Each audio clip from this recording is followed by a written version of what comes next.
You have a band in Priest that had 5 records out previously, and none of them broke in America. Couple independent records with Rock-A-Rolla and Sad Wings of Destiny. Then you had Sin After Sin. You had Stained Class. And then just before this, you had Hellbent for Leather, which was a great record as well. So was Stained Class.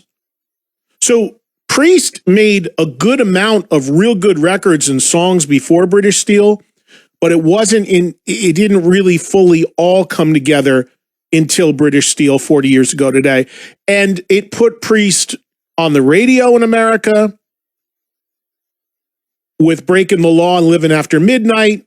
Of course, there's classic videos of those songs, which you've probably seen many times, and made Priest a headliner in the U.S., although not an arena headliner.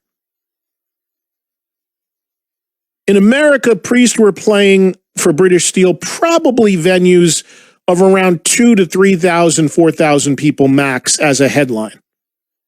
Of course, they would become an arena headliner a couple records later with Screaming for Vengeance. And for me, as much as British Steel is a brilliant, iconic metal record, there's always an argument between British Steel and Screaming for Vengeance for most as to which is the better record. There are some that like Defenders of the Faith better. I don't. I put that at 3. But there are some big fans of Defenders out there. But I go Screaming for all-time great Priest studio records. I go Screaming for Vengeance, British Steel, and then probably Defenders, although I may even work in Hellbent for Leather, Stained Class before. I'm not as big of a Defenders fan, although I like things on it. I'm not as big of a Defenders fan as some are. I know there are some that really are. Run down the track listing on British Steel, which for its 30th anniversary got the deluxe reissue treatment. For you guys that are CD collectors like me and you still get your music on CD, 10 years ago, there was a special reissue of the British Steel record for its 30th anniversary, which came with a bonus live disc. And of course, most famously, 10 years ago, Judas Priest did a 30th anniversary British Steel tour where they played the album in sequence in its entirety. And that was also shot for a DVD that came out. It was shot at the Hard Rock in Hollywood, Florida. And I know that because I was at the show and hosted the show. And, it was a great performance of the record. Track listing for British Steel, Rapid Fire, amazing, amazing opener. Metal Gods, one of my all-time favorite Priest songs, a classic to this day. Breaking the Law, one of the 2 singles from the record. Grinder, great, United, anthemic. You Don't Have to Be Old to Be Wise, great song. Living After Midnight, anthem, big single. The Rage, insanely heavy riff after a reggae beginning. And then, of course, ending with Steeler. It's a great record. It really is.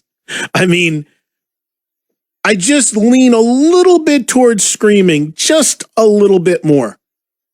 But it really is an iconic record. And for me, as is the case with a lot of landmark records, the songs that are the singles are like 2 of my least favorite songs on that record. Living After Midnight and Breaking the Law. I mean, Living After Midnight's a good anthem. I could see it being why it was a single and why people love it, and big sing-along, big great message, all that.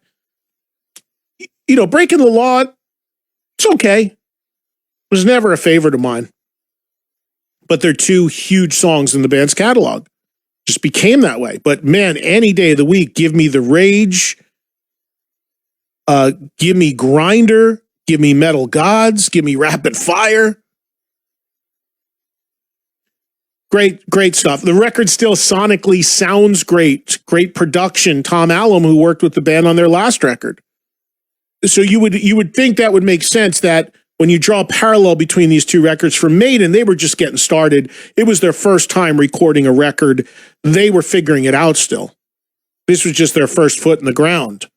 For Priest, 6 albums in, make or break, pressure is on, gotta deliver. If this record didn't break through, who knows if Priest would have, I mean, it's very possible Priest could have been dropped from their record deal, and we would not be talking about Judas Priest like we do today if, in fact, British Steel didn't become the breakthrough.